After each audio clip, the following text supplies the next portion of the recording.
guys, welcome back to the shop. Today we are going to cover a pretty straightforward but yet highly debated topic, clay barring. Simply put, we're using the clay to grab any sort of debris off the car that you can't get off with just a normal wash.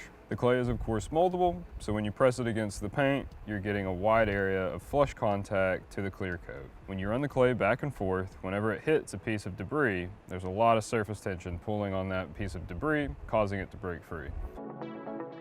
So really the whole point of a clay lube is just to create a liquid barrier against your clear coat and the clay bar so you don't scratch anything. So if we just tried to rub it back and forth without a lubricant, you'd find that there's a lot of friction and you can't really move the clay. So the whole point of having a lube is to create that liquid barrier between the clay and the clear coat, allowing you to glide over the surface and not actually be against the paint.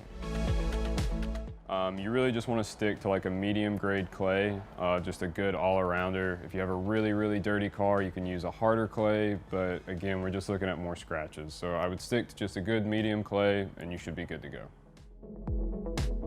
So we want to start with a freshly washed car. You can watch our 2-bucket method wash video to see how to do this. We're going to soak an entire area with our wash mitt and then dunk our clay bar in as well to get it primed up. You want to make back and forth or left to right strokes as you go, no circle motions. As you do a section, you'll feel the clay grab and then start to get smoother and smoother.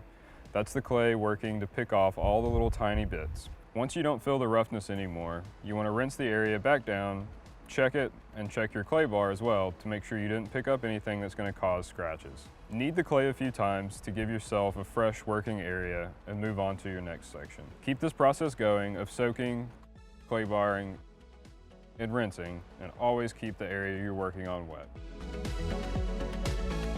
I personally just like to use a simple eco-friendly degreaser and dilute it down with filtered water. So I just want to go ahead and use that degreaser to start stripping down those layers of wax and grease. Thanks for watching, guys. Hope I was able to clarify this for you a little bit.